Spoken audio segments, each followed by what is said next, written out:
I need you to go to Barrio Maligaya. May naganap na sunog doon kaninang umaga lang. Find out who is this young girl is. Sabi nito sa sekretarya. Alamin mo ang pangalan niya at saan doon sa lugar doon siya nakatira. You should know every detail about her. Then hanapin mo siya at dalhin mo rito sa aking opisina. Huwag na huwag kang babalik rito na hindi mo siya dala. She could be the clue sa nawawala kong kapatid. Migpit na pagpapaalala nito kay Miss Jose. Noted, sir. I'll be on my way in a matter of minutes.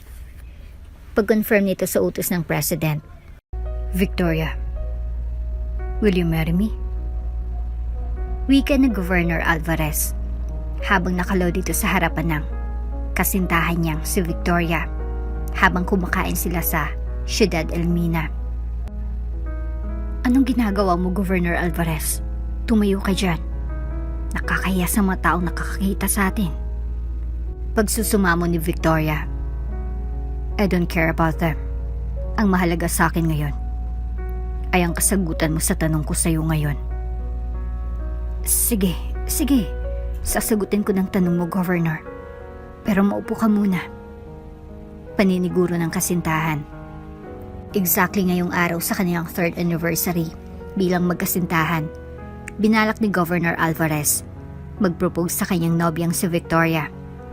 He is so obsessed with her that he wants to make her his wife. Hindi man mayaman ang pamilya ng nobya, ay di niya yun alintana. Ayan, nakaupo na ako. Governor, bago ko sagutin ang katanungan mo ay may nais sana akong aminin. Kinakabahan nitong wika. Ano yun, mahal?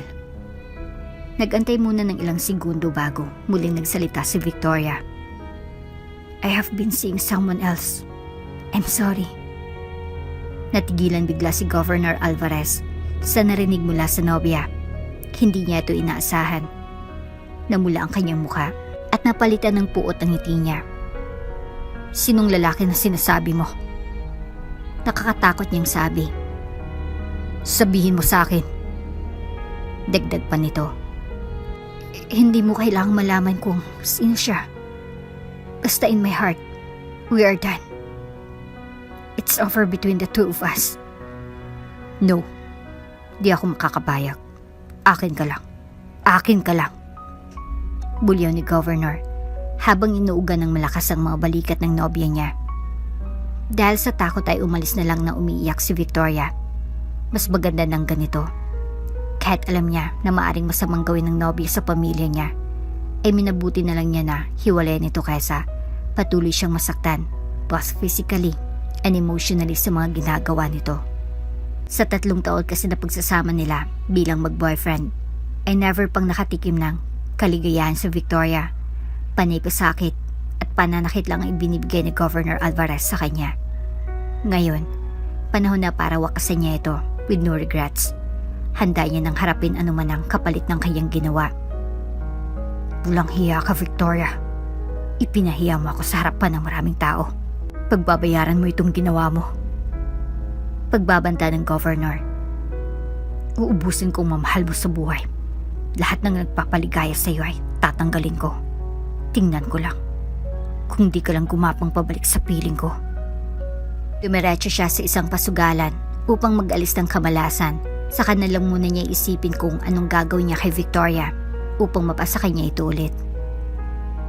Mario? Mario, nasan ka? Hiyaw nito habang binabagtas ang makipot na pilapil patungo sa bukid. Andito ako, mahal. Sagot naman ito. Kailangan na nating lumisan sa lugar na ito. Nakipaghiwalay na ako kay Governor Alvarez. At sa puot na nakita ko sa kanyang mga mata kanina, sigurado akong di niya tayo titigilan. Pagsusumbong niya. Huwag kang mag-alala, babe. Hindi ko pababayaan na saktan ka niya. Mamamatay muna ako bago mangyari yun. Napabaliw ko na ba? Malupit si Governor sa kanyang mga kaaway. At dahil sa ginawa ko, maaring ituring niya na tayong mga kaaway niya. At isa sa ayaw ko mangyari ay ang mawala ka sa buhay ko. Victoria, mas makapangyarihan ng Panginoon kaysa sinumang tao. Manalo man si Governor Alvarez sa isang laban namin, Sigurado ako na di papayag ang itaas para maulit yun. Kakampi natin ng Diyos. Manalig ka, babe. Sana nga ay ganun. Tandaan mo, Mario. Sa lupa maraming demonyo sa paligid. Isa na rin si Alvarez. Halika na nga rito. Ginuyod ni Mario ang kasintahan palapit sa mga bisig niya. Niyakap niya ito ng mahigpit at hinagkan sa kanyang mga mapupulang labi. Nadarang ang magsing irog sa init ang kanilang pagmamahala ng mga oras na iyon. Binuhat ni Mario si Victoria patungo sa isang kubo na may nakalatag na dayami. Sa ibabaw nila ay nakasabit ang isang lampara na nagsilbing tanglaw sa kanilang pag-iisang katawan. Bad trip. Bad trip talaga. Naiinis na hiyaw ni Alvarez. Oh, Governor. Mukhang maalat yata ang kartada mo sa gabing ito. Pagbibiro ng isa sa kanyang mga kalaro ng blackjack. Wala kang pakialam, kumpadre. Ang asikasuhin mo ay ang sarili mong baraha. Sumbat nito sa kalaro. Pinuna lang naman kita. Masama na ba ngayon magkomento? Ito, balatuan kita at nang mawalayang kagaspangan ng pag-uugali mo. Initsa nito ang mga chips na may halagang lilibuhin sa direksyon ni Alvarez. Ang iyabang mo Buwelta ng Governor. Ano ngayon? Ikaw naman ang nauna. Matapang ka lang kasi kasama mo mga bodyguards mo, Governor. Pag wala yung tuta mo, tingnan ko lang kung papalag ka pa. Paghabon ng kalaro. Mga kumpadre, lamigin lang natin ang mga ulo natin. Mungkay ng may-ari ng kasino. Walang mangyayaring mabuti kapag ganyan. Mamalasin pa itong pasugalan ko. Bili nito sa dalawa. Ito porket Governor, akala mo na kung sino. Bakit? Sino ka ba? Tigilan na natin yan. O ito, para lumamig ang iyong mga ulo ay pabibigyan ko kayo ng tig-isang baso ng scotch. On the house yan, mga amigo. Okay na ba yan? Nagtinginan si Governor at ang kasigawan nito. Matapos ay tumango silang dalawa. Sumenyas ang may-ari ng kasino sa kanyang serbidora para magdala ng scotch sa table na yon. Lumalim ang gabi ay mas lalong inalat ng laro si Governor, kaya nagdesisyon na lamang itong tumayo at umuwi na lamang. Samantala, ang kanyang kaaway kanina ay masayang-masaya sa dami ng napanalunan. Magpapakasasa ka sa kayamanan mo ngayong gabi dahil bukas na bukas ay paglalamayan ka na. Bulong ng Governor. Nang gabi ding iyon, paglabas ng kalaro niya sa blackjack, sa pasugalan ay binaril niya ito ng harap-harapan. 3 balang ibinaon ito sa ulo para masiguro na patay na ito. Marami man ang nakakita ay pinili na lang nila na manahimik. Kaysa madawit pa sa kaguluhan. Alam kasi nila na si Governor Alvarez ang batas sa probinsyang yon.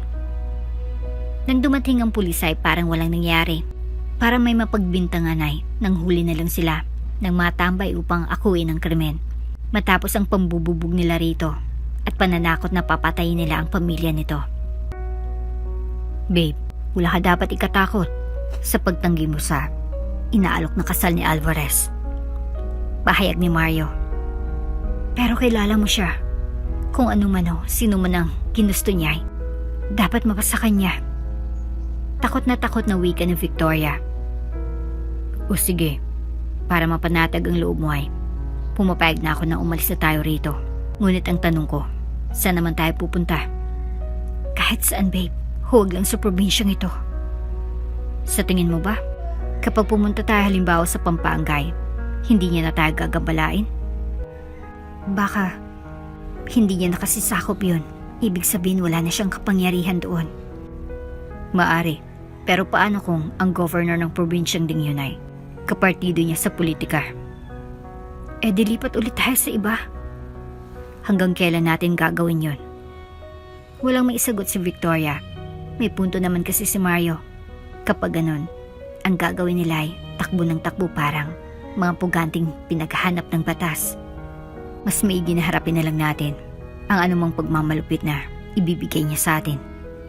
Suwisyo ni Mario. Titigil din yan kapag nakita niyang Hindi tayo natitinag. Ngunit babe, kinakabahan talaga ako. Dito ka na lang sa tabi ko, Victoria. Pangako. Hanggat nabubuhay ako walang pwedeng manakit sa'yo. Natulog ng mahimbing ang magkasintahan, malayo sa kabahayan ng kanilang kubo kaya't panatag sila na walang makakahanap sa kanila roon. Gising! Gising! Naalimpungatan bigla si Mario. Babe! Babe, tulungan mo ako! Nang mapansin niya na hawak-hawak ng dalang pulis si Victoria, ay susugod na sana ito nang pinupok siya ng baril sa ulo ng lalaking gumising sa kanya kanina. Anong kailangan niyo sa amin? Pakawalan niyo ang asawa ko. Asawa daw. Pinaimbitahan lang naman kayo ni Governor Alvarez sa kanyang mansyon. Nais lang niyang malaman bakit ipinagpalit siya ng babaeng ito sa isang hamak na magsasakang katulad mo. Pweh. Bitawan niyo ang asawa ko. Bitawan niyo siya. Muli naman siyang pinukpok ng baril at tinadyakan pa. Dahil sa sakit ay nawalan ito ng malay. Iginapos ng mga pulis ang magkasintahan at inilagay sa likod ng police mobile. Agad nilang dinlang mga ito sa bahay ng diktador na governor. Alejandro! Alejandro! Dumating na ba sina Mario at Victoria? Opo, Governor Alvarez. Kakarating lang po nila. Magaling. Magaling. Ngayon ay may sasakatuparan ko na ang pagpaparusa sa babaeng yung murak sa aking pagkalalaki. Nanggagalitin itong pahayag habang umiinom ng brandy. Dalhin niyo sila sa akin. Si Victoria sa kwarto ko at si Mario sa kwadra ng mga kabayo. Pahirapan niyo ang gagong yan. Utos nito kay Alejandro. Masusunod po, Governor. Nang magising si Victoria, ay nakagapos na ito sa kama. Nahintatakutan siya sa mga susunod na mangyayari. Pinilit niyang kumawala, subalit mahigpit ang pagkakatali sa kanya ng mga galamay ni Alvarez. Samantala, binuhusan ng balde ng tubig si Mario. Matapos noon, linhinan siyang sinuntok at tinadyakan. Mga duwag, kalagan niyo ako rito at nang makita niyong hinahanap niyo. Hamon niya. Abay, sira ulo ata ito. Sa dami nating ito, inaakala pa niyang mananalo siya. Oo nga, boss. Naliliitan ata sa'yo. Ano? Sige, kalagan niyo siya at nang masubukan. Utos ng leader ng grupo. Tinanggalan nga ng tali si Mario. O ano pang hinihintay mo? Akala ko ba sinasabi mo na mas magaling ka sa akin? Bigla na lang sinugod niya ang leader at sinuntok sa sentido. Napuruan siya kaya't napaatras ito. Itin pa sana yun ng leader, subalit nasangga niya ito at gumanti siya ng isang malakas na right cross. Nagpalitan ng suntok ang dalawa. Halos walang matinag sa kanila hanggang sa isang uppercut ang tumama sa panga ng leader na siyang nagpatumba rito. Bagsak siya sa kumpol ng dayami. Dahil natalo ang kanilang leader ay pinagtulungan nila si Mario, ngunit ito ay sadyang magaling para sa kanila. Dati kasing amateur na boksingero bago naging isang magsasaka, kaya't marunong itong umilag at manuntok. Nakailang laban ito sa amateur ranks, wala siyang talo. Nagpapatunay lang na magaling siya at maaari sanang lumaban para sa kampyonato kung hindi lang nagkasakit ng maluba ang kanyang ama. Isinantabi na lang niya muna ang pangarap niya para maalagaan ito. Sa kasamaang palad na matay ang kanyang ama, siya na lang ang nagpatuloy sa pagsasaka sa tanimang minana niya rito. Kasamang ina niya ay nagsumikap silang palagoy ng ani sa kanilang lupain upang magsilbing kuhaan nila ng pambayad para sa kanilang araw-araw na kakainin at sa pag-aaral ng kanyang nakababatang kapatid. Kumusta ka na, mahal ko? Bati ni Governor Alvarez kay Victoria. Huwag, Miguel. Huwag. Pagmamakaawa niya. Di ba sabi ko sa'yo, ay akin ka lang? Miguel, sorry na sa nagawa ko. Sana'y maintindihan mo na hindi kita kayang mahalin. Ang sabihin mo, niloko mo lang ako. Sinampal ni Miguel si Victoria na siyang nagpadugo sa kanyang labi. Akala mo siguro ay makakatakas ka sa akin, oh. Governor Alvarez, isipin mo itong gagawin mo. Isa kang mabuting tao. Mabait lang ako sa mga taong mabait sa akin. Pinahiya mo ako sa harapan ng maraming tao nang tanggihan mo ang marriage proposal ko. Sinabunutin niya sa buhok si Victoria sa kahinila niya ito pababa. Aray, sasaktan ako, Miguel. Sabi mo mahal mo ako. Bakit mo ako sinasaktan? Kasalanan mong lahat ng ito. Minahal kita ng tapat. Pero anong ginawa mo? Ipinagpalit mo ako sa isang mahirap na magsasaka. Siya ang mahal ko, Miguel. Hindi ikaw. Kaya ako nagawa yon. Subalit ngayon ay natauhan na ako. Napag-isip-isip ko na ikaw palang tunay kong mahal. Mahal na mahal kita, Miguel. Kung mahal mo ako, di mo matitiis na nakagapos ako ng ganito. Natigilan si Governor Alvarez sa kanyang ginagawa. Tumambot ang kanyang puso sa tinura ni Victoria. Lumapit siya rito at sinubukan siyang kalagan. Ngunit isang bagay hindi niya inaasahang gagawin sa kanya ni Victoria. Namimilipit sa sakit na daing niya. Yan ang dapat sa'yo. Akala mo siguro mahal na kita. Ilansi lamang kita para kalagan mo ako. Kantsaw ni Victoria. Habang namimilipit sa sakit ang governor, agad na tumakas si Victoria. Sa may bintana, sa likod ng kwarto siya dumaan dahil alam niya na walang bantay roon. Tumalon ito mula sa terrace sa ikalawang palapag. Nang makalapag ito sa damuhan, nagmatiyag muna siya sa paligid bago nagtungo sa direksyon ng kwadra. Nagsalubong ang magkasintahan sa may manggahan na nasa silangang bahagi ng lupain. Hindi na sila nag-aksaya ng oras sa pagtakas sapagkat alam nila na maya't maya lang ay tutugisin na sila ng mga tauhan ng governor. Habulin! Habulin niyo si Victoria! Utos ni Miguel sa kanyang matauhan. Hindi pa nakakalayo yun. Sakay ng mga kabayo ay hinabol nila ang dalawa. Magpahinga muna tayo, babe. Hindi ko na kayang tumakbo. Mungkay ni Victoria. Pero baka abutan tayo. Wika naman ni Mario. Magtago na lang muna tayo doon sa taas ng puno ng mangga. Sigurado ko na di nila tayo hanapin doon. Tama ka, babe. Sige, mauna kang umakyat. At susunod na ako. Ilang saglit lang matapos nilang manaog sa puno ay dumating ng matauhan ni Miguel.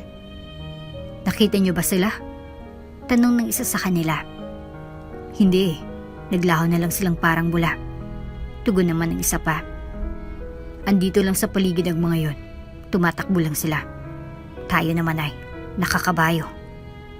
Sige, kumalat kayo at halugugin niyo ang buong paligid. Makaraan ng mahabang oras ng paghahanap ay bigo pa rin sila.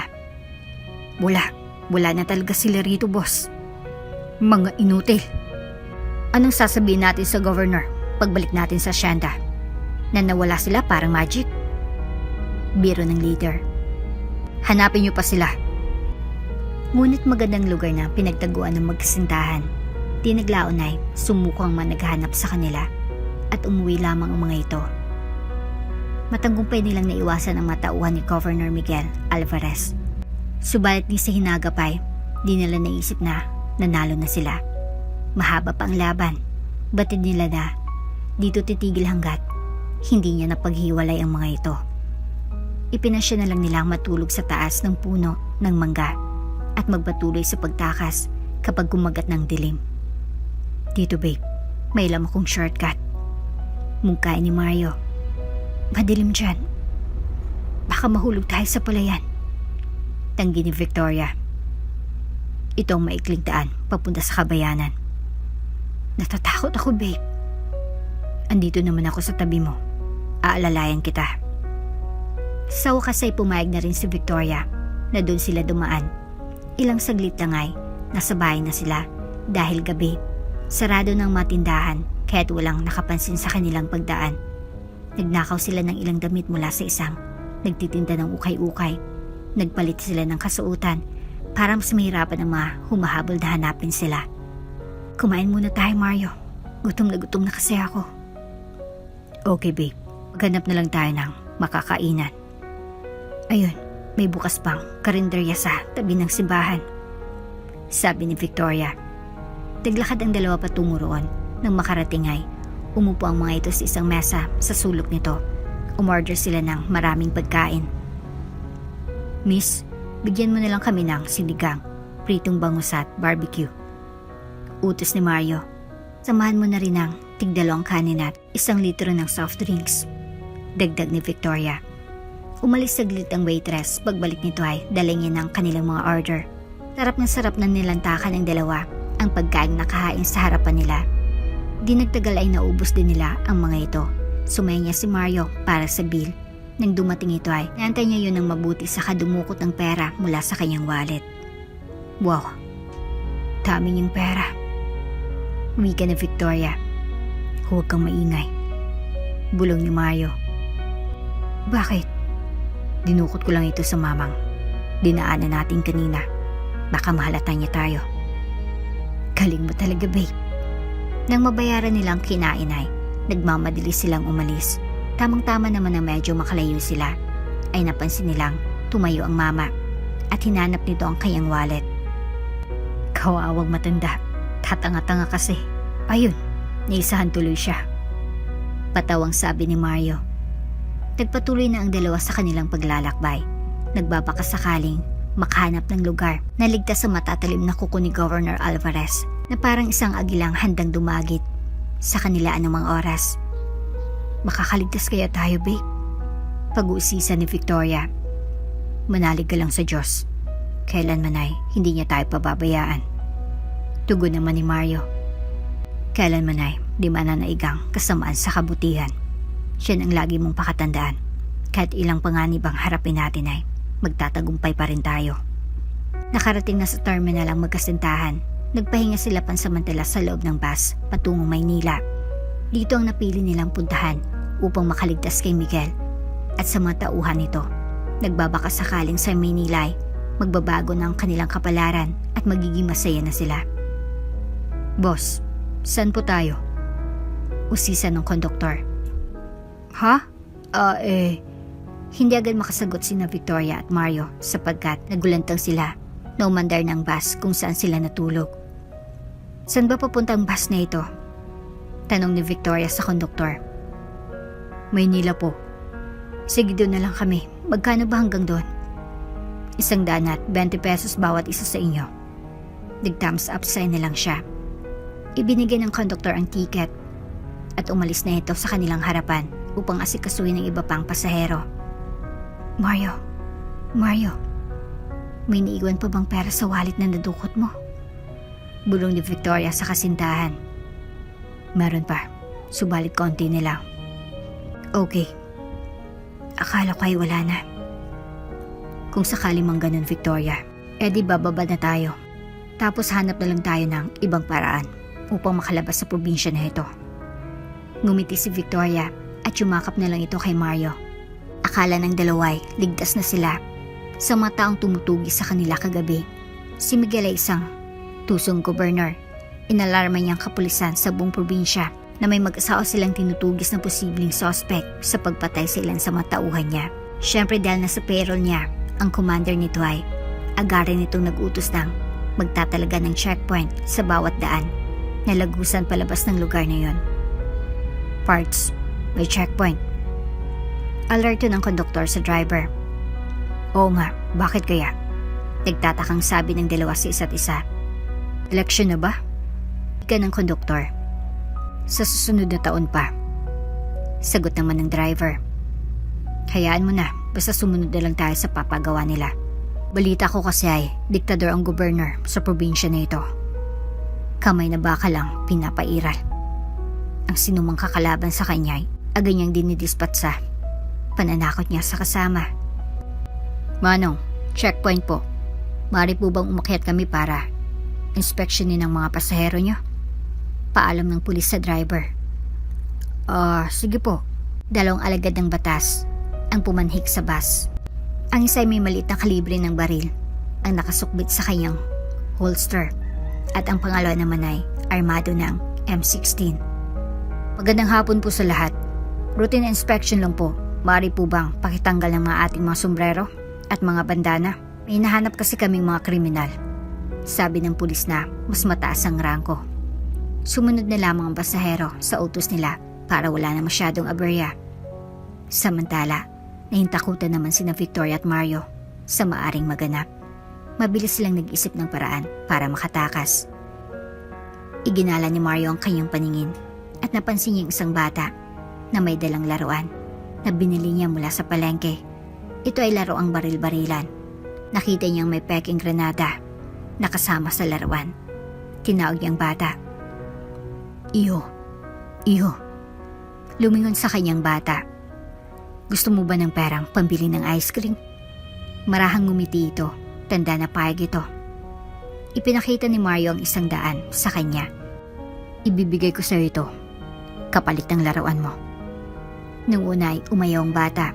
Niyakap nito ng mahigpit ang laruan na hawak niya. O sige, 100 at chocolate. Nang matanaw niya ang chocolate ay, agad na ibinigay nitong laruan niya kay Mario kapalit ng mayon. Mario, dalian mo. Kung ano man ang pinabalak mo ay, bilisan mo na. Papalapit na ang dalawa. Aburidong wika ni Victoria. Malapit na. Relax ka lang dyan. Bigla na lang hinagis ni Mario ang laruang granada at sumigaw ito. Granada! Nataranta ang mga nakasakay. Nagpumilit silang bumaba ng bus. May mga tumalon pa nga mula sa bintana. Dahil sa nangyaring komosyon ay, di napansin ng 2 pulis na nakatakas na sina Victoria at Mario. Kumalma ng lahat nang pinulot na ng isa sa kanilang peking granada. Peking granada na ito. Laruan lang. Paniniguro niya. Naisahan tayo. Tura ng commander nila. Ibig sabihin ay, lulan sila ng bus na ito patungo ng Maynila. Gumawa sila ng diversion nang hindi sila masukol. Nakalayo na ang magkasintahan mula sa bus. Pumasok muna sila sa isang malapit na tindahan para di sila mapansin ng mga humahabol sa kanila. Nagkunwari na mamimili. Naglibot-libot at paminsan-minsan ay tinitingnan ang pintuan nito. Nang matiyak nila na ligtas na sila ay saka sila lumabas. Mukhang mahirapan tayong umalis ng bahay na ito, babe. Bulalas ni Mario. Oo nga. Tuso talaga yung si Alvarez. Ano nang gagawin natin ngayon? Tanong ni Victoria. Pumunta muna tayo sa may kabukiran. Magtago muna tayo roon. Sigurado ko ay higpitan nilang checkpoint. Isipin nila na dun tayo daraan. Dagdag ni Mario. Paano na tayo tatakas niyan? Mamaya na muna natin isipin yan kapag nasa kabukiran na tayo. Mahirap na kasi. Baka may makakita sa atin rito at isuplong tayo sa mga pulis. Bulong ni Mario. Walang inaksayang oras ang dalawa. Sa natitirang pera ay bumili sila ng kaunting makakain. Matapos noon ay sumibat na sila. Mga inutil. Nasa kamay nyo na ay nakatakas pa sila. Galit na pananabo ng governor sa commander ng mga pulis. Matinik ang magkasintahan, Governor. Kabisado nilang gagawin para hindi namin sila mahuli. Pangangatwiran nito. Ano nang plano mo, Commander? Magkakalat ako ng larawan ng 2 sa bayan. Ilalagay ko doon na may pubuya sa sinumang makapagturo kung nasan sila. Magaling. Purin ni Alvarez sa kanya. Gawin mong 1 milyon ng pabuyang nakapatong sa kanilang mga ulo. Tingnan ko lang kung hindi makandara pa ang mga taong bayan sa paghanap sa kanila. Masusunod, Governor. At kapag nahuli niyo sila, maaari bang hayaan niyo na lang na ako magparusa sa kanila? Malaki ng perwisyon na idulot nila sa akin. Sige po, Governor Alvarez. Paano po?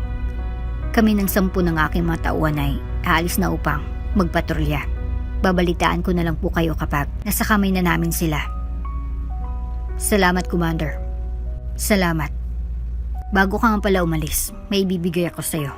Sinanyasan ng governor ang kanyang sekretarya. Inabot nito ang isang makapal na sobre. 100,000 yan. Pampalubag-loob sa'yo at sa iyong mga tauhan. Salamat, Governor. Ngumiti ang commander at nilisan na ng tropa niya ang pamamahay ng leader ng probinsya. May pang good time na naman tayo, boys. Sabay taas ng commander sa sobre. Masayang nagtungo sa bayan ng mga pulis upang mag-inuman. Sa kabundukan ay nagpupulong ang mabagong lawin. Isang grupo ng mga rebelde na ang layunin ay tanggalin ang mga tiwaling opisyal sa pamahalaan para sa payapa at masaganang bukas. Ang kanilang pinuno ay si Commander Diego, isang dating mambabatas na namulat ang mamata sa pang-abuso sa kapangyarihan ng mga lider ng lipunan. Dapat na nating isigaw ang pagpatay kay Governor Alvarez.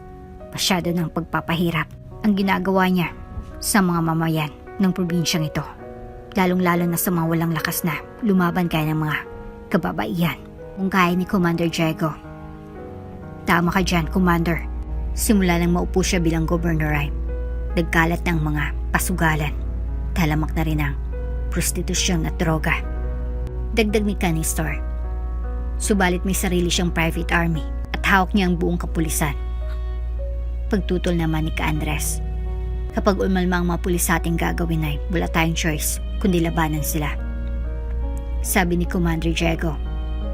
Ngunit ilan lang sa kanilang kakampi ni Governor Alvarez. Ang iba ay mga matitinong pulis na ginagampanan lamang kanilang tungkulin. Pagpapaliwanag naman ni Andres. Andres, kung awa ang ating pairalin ay walang mangyayari sa ating adhikain. Mananatiling pangarap lamang ito. Pagsalungat naman ni Canistor. May iba namang paraan para isagawa ang maplano natin nang walang nadadamay ng mga inosenteng tao. Dagdag pa nito. Ano naman yon, Canistor? May naisip ka ba? Ika ni Andres. Oo, Andres. Meron akong naisip na paraan. Sagot naman ito. Maaari mo bang ipaliwanag sa harapan ng pagpupulong na ito? Hiling ng commander. Tumayo si Canistor. Gagamitin natin ang taong bayan. Silang ating magiging mata. Paano? Pag-uusisa ng iba pa nilang kasamahan. Sila kasi ang nakakakilala sa mga tiwali at mga inosente. Hanap tayo ng mga mamamayang tapat sa ating adhikain. Patuloy niya.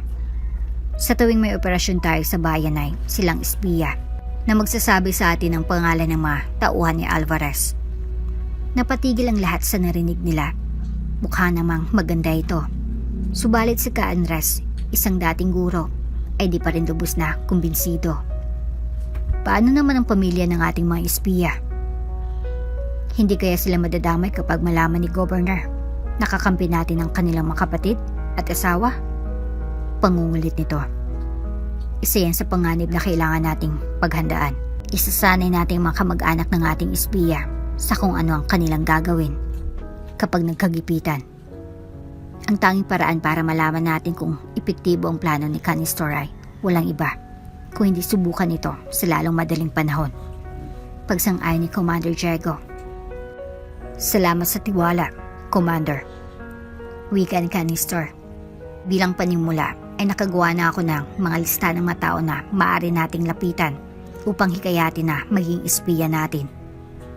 Sige, ako ay maglalatag ng ilan sa inyo upang bumaba sa bayan at hanapin ang mga taong ito. Kausapin niyo sila at ipaliwanag sa kanila ang ating hadikain. Sabi ni Commander Diego.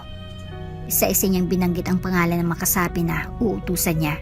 Sinabihan niya ang mga ito na magpaiwan matapos ng pagpupulong. Sa listahan ay naroon ang pangalan ni Mario na noong mga sandaling yun ay kasama ang kanyang kasintaang si Victoria. Tinatahak nilang makipot na pilapil patungo sa kabukiran. Saglit lang, Mario. Saglit lang. Pagpigil ni Victoria sa kasama. Bakit? May masakit ba sa'yo? Pag-uusisa nito. Wala naman. Naisip ko lang na dumaan muna tayo sa aming bahay para maayos akong makapagpaalam sa aking mga magulang. Matatagalan kasi bago sila makita muli. Pakiusap niya kay Mario. Sige, mukhang tama ka. Pero dapat tayong mag-ingat kasi nagkalat ng tauhan ni Governor Alvarez sa buong bayan. Sagot ni Mario. Bumalik ang dalawa sa kabayanan. Lang metro pa lang naman ang kanilang nalalakad kaya hindi naman sila nahirapan. Victoria ay anak ng isang punong guro sa isang pampublikong paaralan sa bayan na yon. Samantalang ang kanyang ama naman ay isang negosyante. Masasabing ang angka nila ay nakakaangat sa buhay ngunit hindi pa maituturing na mayaman. Ang kanilang bahay ay malapit sa kabundukan, Milig kasi sa kalikasan ng kanyang ama, kaya doon nila naisipang mag-asawa magpatayo ng bahay. Inay Isabel! Inay Isabel! Tawag ni Victoria sa kanilang katulong na noon ay abala sa pagdidilig ng mga halaman sa kanilang hardin. Lumingon ang matanda sa direksyon ng boses na narinig niya. Nagulat siya sa nakita. Naku ma'am, kayo pala. Mabuti naman at nakauwi na kayo. Sabi ng katulong. Sina mama at papa? Andito na ba sila? Wala pa po si sir. Si mama niyo naman po ay nasa kwarto niya. Malimit na kasi itong lumalabas simula nang nawala kayo. Sumbong ni Inay Isabel. Akitin ko muna si mama, kakausapin ko lang siya. Paalam ni Victoria kay Mario. Sige, mag-antay na lamang ako dito sa baba. Mahirap na baka biglang dumating ang matauhan ni Governor Alvarez. Paalala nito sa kasintahan. Saglit lang ako. Nagmamadaling pumanik si Victoria sa kanilang bahay. Nang marating ang kwarto ng inay, maingat itong kumatok. Mama, Mama, si Victoria ito. Pabulong niyang sabi habang nakatayo sa harapan ng pintuan. Ikaw ba yan, anak? Ikaw ba yan? Usisa ng mama niya. Opo, Mama. Ako ito. Maya't maya lang binuksan nito ang pintuan. Agad na niyakap ang anak na matagal niya nang di nakita. Bakit ngayon ka lang, anak? Tanong nito. Mahabang kwento, Mama. Sa ngayon ang mahalagay, andito ko para kumustahin kayo. Inilahad ni Victoria ang ginawa ng governor sa kanya. Nang tinanggihan nito ang kanyang marriage proposal, galit na galit ang kanyang mama. Ano na ngayon ang plano mo? Mamumundok po muna kami ni Mario, Mama. Doon kami mananatili hanggat hindi pa namin na isusumbong sa pangulang kalupitan ni Governor. Huwag kang mabahala, Mama. Kapag may pagkakataon naman ay bababa kaming dalawa upang madalaw kayo ni Papa. Ganon din si Mario sa kanyang pamilya. Mag-ingat ka, Victoria. Lagi kang magdadasal. Siya lang natatanging maaring makapagligtas sa inyo ni Mario mula sa kamay ng bakal ni Governor Alvarez.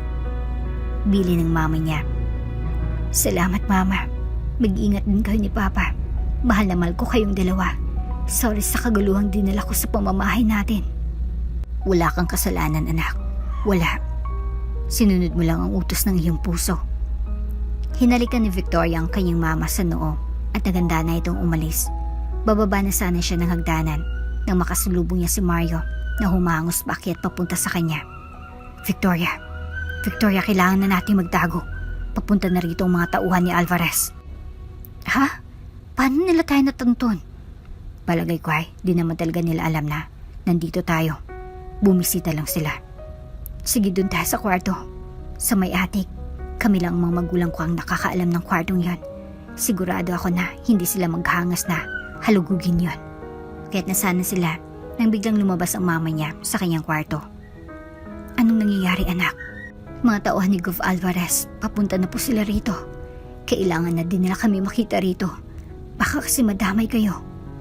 Sa inyo balak magtago? Sa attic po, doon po muna kami. Okay, ako na lang ang bahala sa kanila. Umakyat na kayo roon. Mamaya lang ay narinig na ng mama niya na kinakausap ng kanilang katulong. Inihanda niya na ang kanyang sarili sa maaring mangyari. Good afternoon, ma'am. Bati ng commander ng mga pulis. Sa mama ni Victoria. Kayo po pala, Chief. Bati niya. Ano pong may tutulong ko sa inyo? May iniimbestigan kasi kaming mga patayan sa nangyari sa mansyon, Governor Alvarez.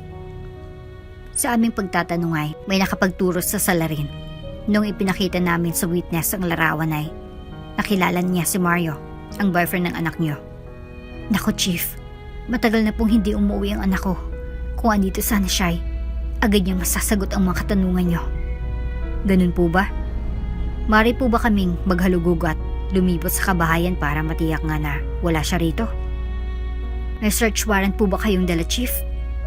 Natigilan biglang commander ng mga pulis. Naalala niya na maalam ang mama ni Victoria sa batas kasi ito ay isang public servant. Hindi na siya nagpumilit. Alis na po kami, ma'am. Paalam nito. Balik na lang po kami. Masamang loob na nilisan ng commander at ng kanyang makasamang pamamahay ni na Victoria. Binalibag niya ang pintuan ng mobile. Pagkasakay niya, inis na kinausap niya ang mga tauhan. Matalino talagang mama ni Victoria. Sigurado ko na nagtatago lang sa bahay nila ang magkasintahan. Pero boss, wala tayong dalang search warrant. Paalala ng kanyang sarhento. Kaya nga niinis ako sa sarili ko kung bakit nakalimutan ko pa yon. Sabi ng commander. Balik muna tayo sa opisina. Gagawa ko ng search warrant at papaaprubahan ko kay judge. Utos niya. Lahat ng naisin nila ay kaya nilang gawin sa bayan na yon kasi halos lahat naman ay hawak ni Governor Alvarez. Isang sandali lang ay lumabas mula sa opisina si judge. Nahawak ang search warrant. Nagyaya na ito pabalik sa bahay ni na Victoria. Ngayon ay hindi na tayo mapipigilan ng mama niya. Pagmamalaki niya habang winawagayway nito ang warrant na alam naman ng lahat ay peke at walang bisa. Mama, wala na ba sila? Tanong ni Victoria. Oo anak, umalis na sila. Anong ginawa mo? At napaalis mo sila mama? Tinanong ko lang naman kung may search warrant sila. Mukhang wala silang dala. Kaya yun, lumayas na lang mga tauhan at kapulisan ni Alvarez. Napakasama talaga niya. Lahat gagawin para maagaw kanya kay Mario. Ang mabuti pa ay kumuha ka na ng mga damit mo at magtungo na kayo sa bundok. At least doon ay sigurado ako na ligtas kayo. Utos ng mama ni Victoria. Tagtinginan silang dalawa at kumilos si Victoria. Maya-maya lang ay may dala na itong maliit na bag paglabas niya sa kanyang silid. Tara na Mario. Yaya nito sa kanyang kasintahan. Alis na po kami. Paalam ni Mario sa mama ni Victoria. Mag-ingat kayong mga anak. Kawaan kayo ng Diyos. Naway patnubayan niya kayo. Sabi ng mama ni Victoria. Ilang oras nang nakaalis ang dalawa nang dumating ang mga pulis kasama mga tauhan ni Governor Alvarez. Magandang gabi po ma'am. Bati ng commander. May dala na po ba kayong search warrant? Usisa ni Mrs. Mendoza. Inabot ng commander ang warrant. Masusing binasa yon ng mama ni Victoria bago sinenyasan si commander na pwede na silang maglibot sa bahay. Napagod lamang ang mga tauhan. Ni anino ng dalaway wala silang nakita. Bumalik ng mga ito at nag-report sa commander nila. Malinis ang buong kabahayan. Sabi ng isa sa kanila. Sabi ko naman sa iyo chief, matagal na pong di umuwi ang anak ko. Ni hindi ko nga alam kung nasan siya. Pagmamatabang sabi ni Mrs. Mendoza. Sige po ma'am, alis na po kami. Paalam ng commander. Habang nakatayo sa balkonaya, pinagbasta ni Mrs. Mendoza ang pag-alis ng mga tao nang gugulo sa buhay nila. Commander, sa tingin mo ba ay papahamak ko ang aking anak sa kamay ng demonyo mong amo? Patayin niyo muna ako bago mangyari yon. Inisasabi niya sa kanyang sarili. Pagkaalis ng mga pulisay, dumating ang papa ni Victoria. Nagpahanda muna ng hapunan si Mrs. Mendoza para makakain na silang mag-asawa. Sa pagkainanay, kwento niya sa asawa nangyari sa anak nila at kung saan ito ngayon. Susugod sana ang asawa sa bahay ni Alvarez. Ngunit pinigilan niya ito. Sinabihan na lang niya ito na huwag niyang gawin. Para walang dahilan ang governor na saktan sila. Tutaligtas naman ang kanilang anak. Sapat na yun na manahimik na lang muna sila at antayin na maging maayos na ang lahat. Babe, pahinga muna tayo. Sabi ni Victoria kay Mario. Tiisin mo lang babe, malapit naman ang bahay namin. Ano palang gagawin natin dito at biglaan mo naisip na dumaan? Tanong ng kasintahan. Gusto ko lang matiyak na maayos ang kalagayan ng mga magulang ko bago tayo umakyat ng bundok. Sagot ni Mario. Nanahimik na lang si Victoria, tanda ng pagsang-ayon sa kagustuhan ni Mario. Tama lang naman ang pumayag siya kasi hinayaan niya na magkita pa sila ng mama nito bago sila umalis. Sigurado ka bang dito ang bahay ni Mario? Canistor? Usisa ng kasamahan niya. Oo, kababata ko si Mario, kaya alam ko na dito na ngayon. Nagmasid muna sa paligid ang dalawang rebelde bago tuluyang lumapit sa isang kubo na nakatayo malapit sa gilid ng ilog. Isang matandang lalaking nadatnan nilang nagpapakain ng mga manok.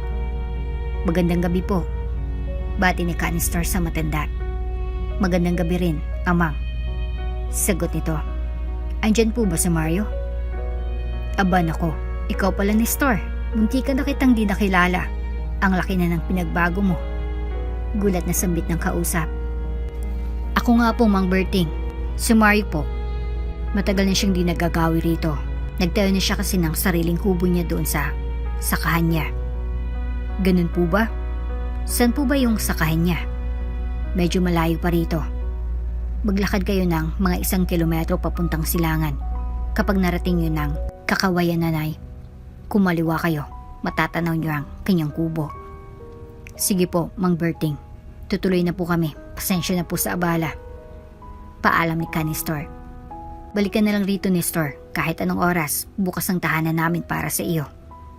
Papaalis na sana si Canister ng isang matandang babae ang lumabas mula sa kubo. Berting, sino yung kausap mo? Usisan ni Aling Susan. Si Canister, asawa ko. Tugon niya.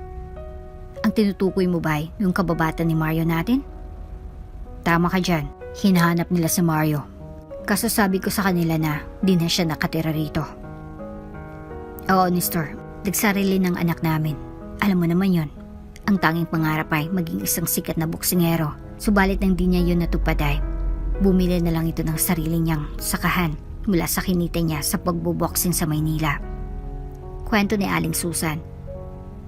Halina rin at magkape muna kayo.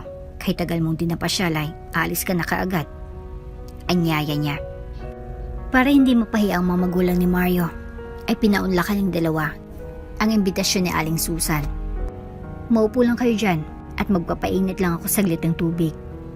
Paalam nito sa bisita. Maya't maya lang ay lumabas na ito na may tangan na 2 tasa ng kape. Kunin mo na lang sa'yo yung para sa'yo, Berting. Hindi ko kasi kayang buhatin. Utos nito sa asawa. Ano ba ang kailangan nyo kay Mario at hinahanap nyo siya? Mangamusta lang po sana ako. Ang tagal na rin kasi naming di nagkita. Sagot ni Canister. Ganun ba? Malay mo bigla na lang na mapadaan yun ngayon. Dagdag naman ni Mang Berting na pilit na hinihipa ng tangan yung tasa ng mainit na kape. Sige po, siguro ay magkwentuhan muna tayo. Pagpaig ni Canister. Nasa kasarapan sila ng pag-uusap nang bigla silang nakarinig ng putukan sa di kalayuan. Habang papunta kasi ng bahay nila Mario kasamang kasintaang si Victoria ay natamaan sila ng ilang pulis na nagraronda sa lugar. Anong gagawin natin, Mario? Magtago muna tayo rito. Wala tayong kalaban-laban. May mga baril sila. Mukhang di na ata tayo makakaalis. Natatakot na tugon ni Victoria. Manalig ka lang sa taas, babe. Sabi ni Mario. Nagkubli ang magkasintahan sa may kakawayanan. Naghintay ng tamang tiyempo para tumakas. Mga putok yun ng baril, Mang Berting at Aling Susan. Ang mabuti pa ay pumasok muna kayo sa bahay niyo. Utos ni Canister. Titingnan muna namin ang saninang putukan. Pagkatapos ay babalikan namin kayo. Agaran na tumakbo ang dalawa sa direksyon nang narinig na putok ng baril. Malamang sa hindi ay engkwentro ito sa pagitan ng mga otoridad at ilan sa mga kasamahan nila. Gumanti ng putok si Canister. Ilan sa mga pulis na tumutugis kina Victoria at Mario ang tinamaan. Tinamaan ni Canister ang kanilang leader. Nilapitan ito ng mga kasamahan niya at binuhat papalayo sa lugar ng engkwentro. Sa wakas ay umatras ang mga pulis dahil wala ng panganibay. Lumabas sa pinagtataguan nila ang magkasintahan upang magpasalamat sa tumulong sa kanila. Nestor! Nestor! Si Mario ito. Sigaw niya habang nakataas ang kamay. Mario, ikaw ba yan? Oo, ako nga. Kasama ko si Victoria, ang aking kasintahan. Bakit pala kayo tinutugis ng mga pulis? Pag-uusisa ni Canister. Mahabang usapan, kaibigan. Wika ni Mario. Tara muna sa amin. Bibisitahin ko sina inay at itay nang matsambahan kami ng mga yon. Magkaakbay nang bumalik sina Mario at Canister sa bahay ni Mang Berting at Aling Susan. Mang Berting, Aling Susan, tapos ng putukan, maaari na kayong lumabas. Sigaw ni Canister. Inay, itay, kamusta na po kayo? Tanong ni Mario sa dalawang matanda habang lumapit ito sa kanila upang yumakap. Siya nga po pala si Victoria, ang aking kasintahan. Kamusta ka, anak? Halika at maupo ka din . Anyaya ni Aling Susan. Dahil matagal na din nagkita, nagpa siyang mag-inuman ng dalawang magkaibigan. Tamang-tama naman at may naitagong lambanog si Mang Berting na sumali na rin sa inuman. Doon na inilahad ni Mario sa kaibigan ng sinapit nilang magkasintahan sa malupit na kamay ni Gobernador Alvarez. Naglaon ay sinabi na rin ni Canister kay Mario ang totoong pakay nila sa kanya. Pumayag naman kagad ito. Total balak naman talaga nila Victoria. Namumundukay, mas maigi pa na sumama sila sa pangkat ni Canister. Makakatulong pa sila laban sa mga tauhan ng governor. Palipas muna ng gabi ang grupo sa bahay ng mga magulang ni Mario bago sila umakyat ng bundok. Oops! May break muna. Gusto mo ba ma-shoutout dito sa channel ni Ate Jane? Mag-comment lang ng lesson you learned from the latest story uploaded. Dahil pipili kami ng isang best comment of the day para i-shoutout sa susunod na upload. Kaya huwag kalimutang mag-iwan ng lesson you learned after you watch this video. Maraming salamat! Narito na tayo sa aming kampo. Victoria, Mario. Pagbabalitan ni Canister. Alam ko sa umpisay, maninibago kayo rito. Subalit umaasa ako na sa paglipas ng panahon ay matutunan nyo rin ang kalakaran ng aming pamumuhay. Dagdag pa nito. Ito naman si Commander Diego, ang aming pinuno. Pagpapakilala ng kaibigan sa kanyang supremo. Dito naman kayo mananatili sa kubong ito. Hindi mentusing laki ng nakasanayan nyo. Sa kapatagan ay tigib naman ito sa pagmamahalan. May mga katanungan ba kayo? Nestor, maaari ba kitang makausap ng salirinan? Sige kaibigan, doon muna tayo sa tabi ng puno ng akasya. Walang problema sa akin ang prinsipyong pinaglalaban ng inyong samahan. Ang inaalala ko ay ang aking kasintahang si Victoria. Panimula ni Mario.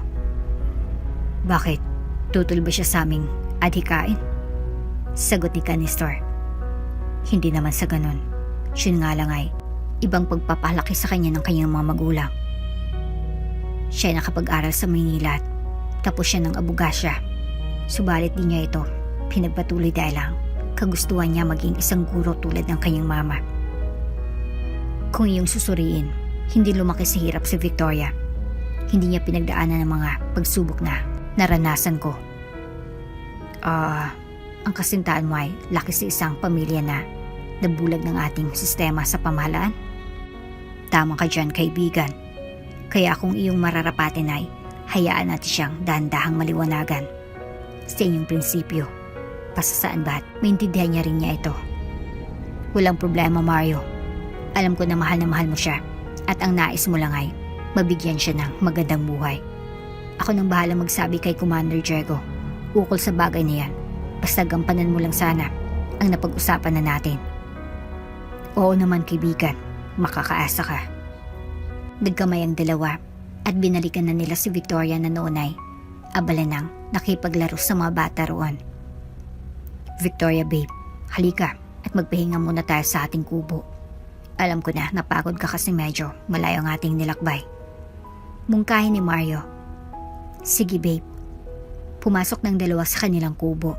Nahiga sila sa kamang yari sa kawayan at umidlip na muna. Kinagabihan ay kinausap ni Commander Diego si Mario. Inilatag sa kanyang misyon. Sinabihan din siya na panatilihing lihim muna ito sa kanyang kasintahan. Nangako si Commander na gagawan siya ng maliit na kubo kung saan maaari niyang turuan ng mga bata sa kampo at nang may matutunan naman ang mga ito.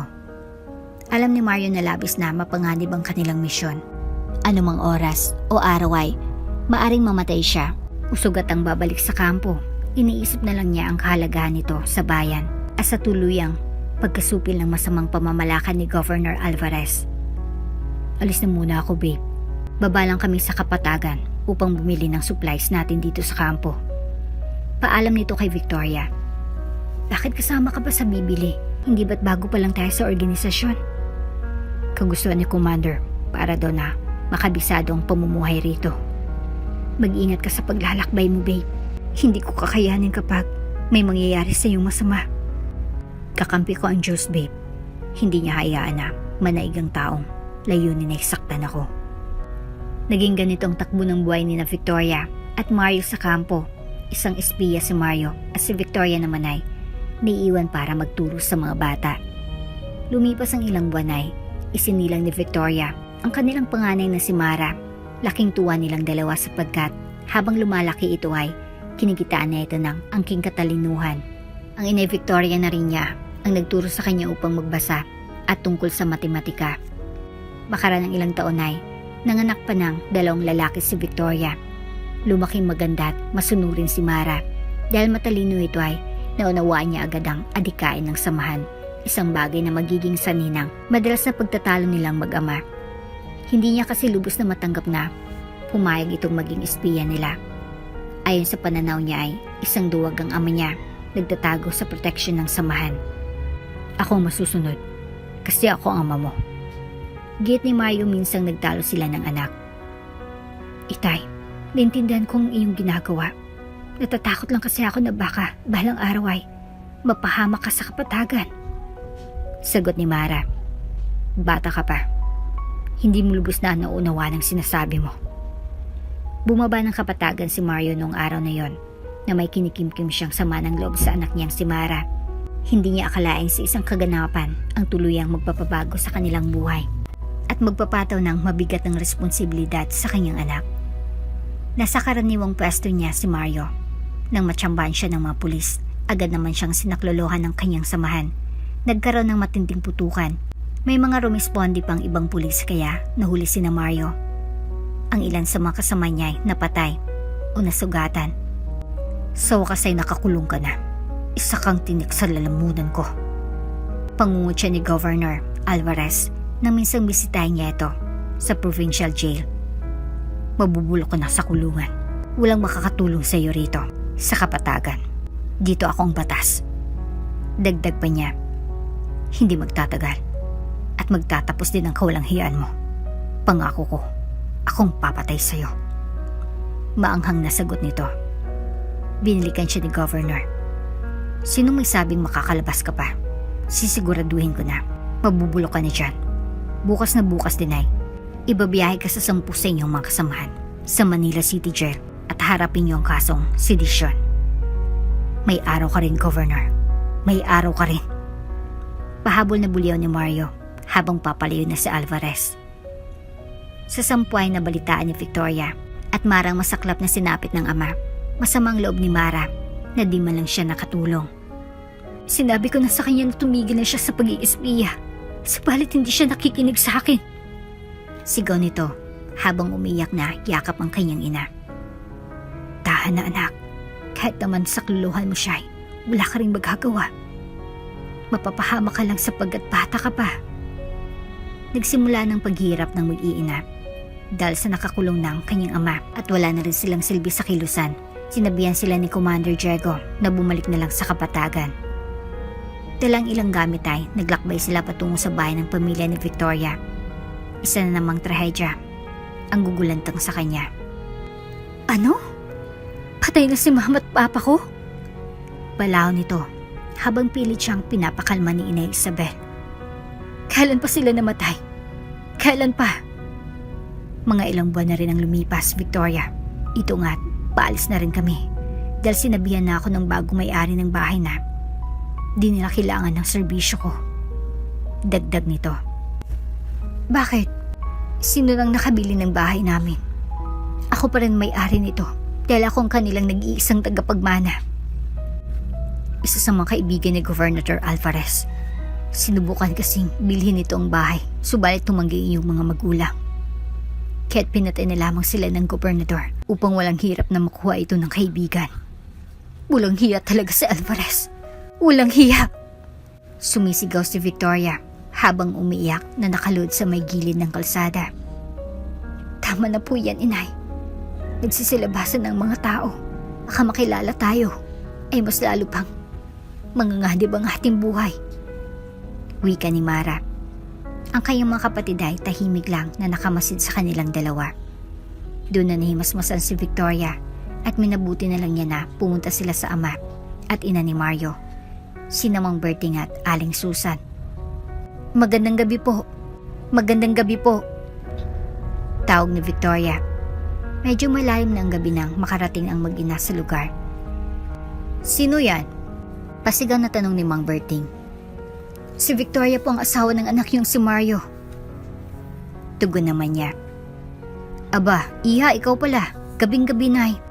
Bakit ka napasugod? Usisa ng matanda habang dahan-dahang binuksan ang pintuan ng kanilang kubo. Halika din at maupo kayo. Mukhang pagod na pagod kayo. Anyaya ni Aling Susan. Teka, at kukuhanan ko kayo ng makakain at maiinom. Dagdag nito. Salamat po. Siya nga po pala, Inay, Itay, si Mara at mga kapatid niya. Sila pong mga anak namin ni Mario. Magmano kayo sa lola't lola niyo. Utos niya sa mga ito. Mga apo, pagpasensya niyo na lang ang bahay natin.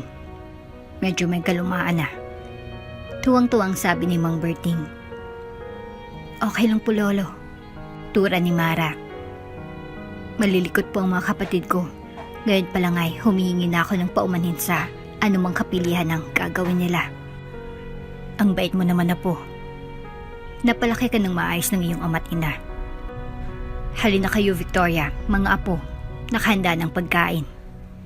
Yaya ni Aling Susan.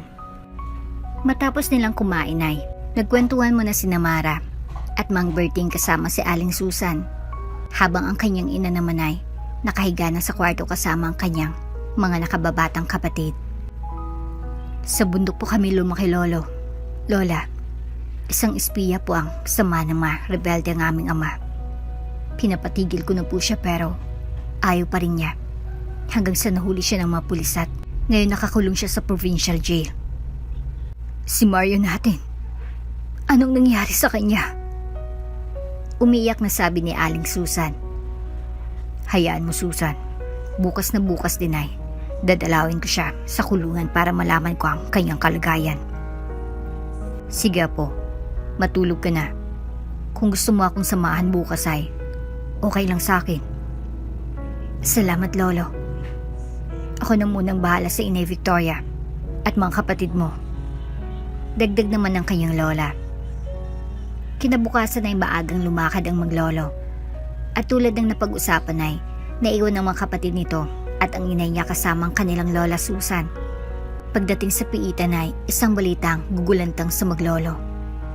Natuluyan ng magpapaguho sa kanilang mundo. Maaari po bang magtanong? Wika ng kanyang lolo. Ano po yun? Sagot naman ng pulis na naka-assign sa information. Nes po sana naming dalawin ang anak kong si Mario. Mario Bagwis. Nabalitaan kasi namin na dito siya nakakulo. Naku, Lolo. Ililipat na po siya ngayong araw sa Manila City Jail. Pagbabalita ng pulis. Ha? Maaari pa ba naming makausap ang itay ko?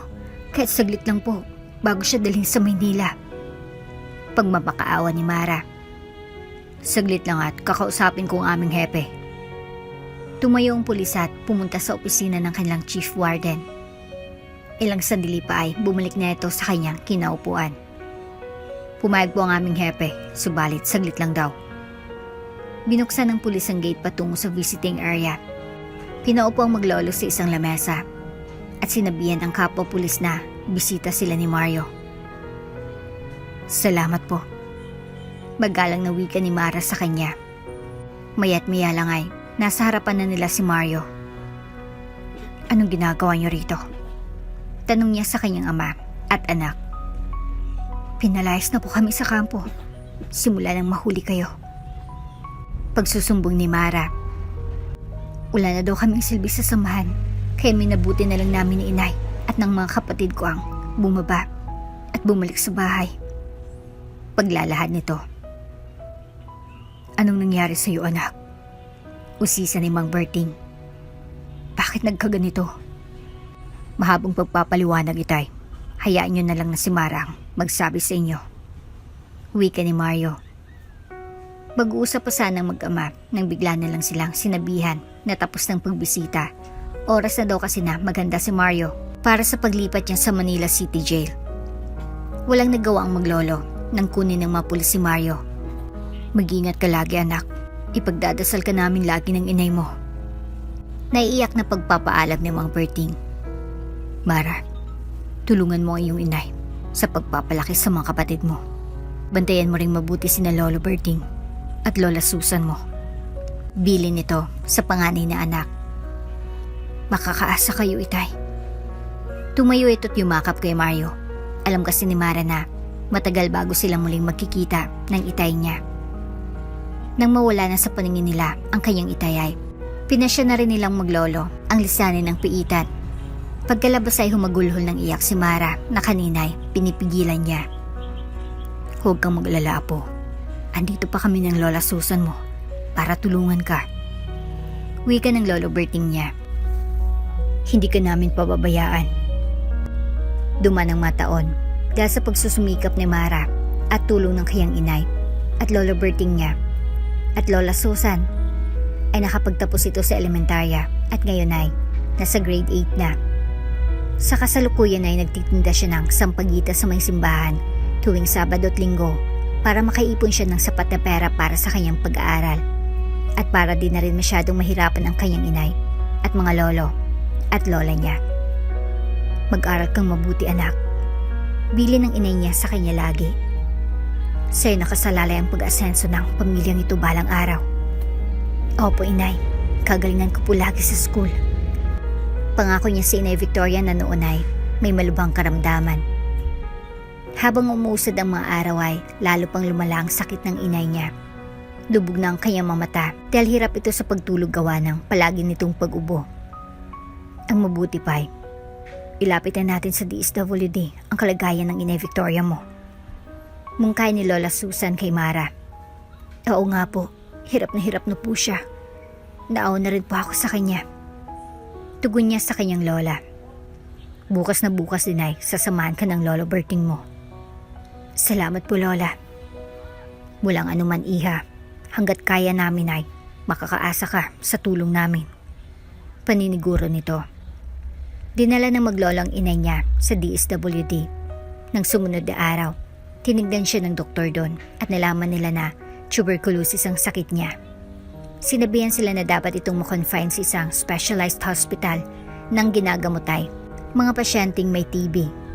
Pinigyan sila ng mapapeles na dapat ihanda para madala na siya sa Manila upang doon gamutin. Ngunit may isang problema ang kinakaharap nila. Kailangan daw ng approval ng Governor Alvarez para magamit ang ambulansya para madala siya doon. Pinaiwan ang kanilang cellphone number para matawagan sila ng DSWD kung aprobado na ang kanilang request. Lumipas ang mga araw ay wala pa rin silang tawag na natatanggap mula sa DSWD. Kinabukasan ay nagsadya na naman ang maglolo sa opisina nila at doon nila nalaman na denied daw ang kanilang request.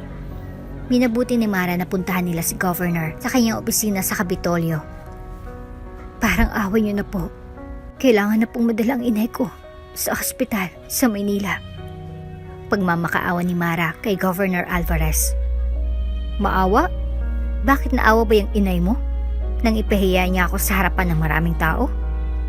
Sumbat nito sa kanya. Iha, yung inay mong dahilan ng nasawi kong pag-ibig.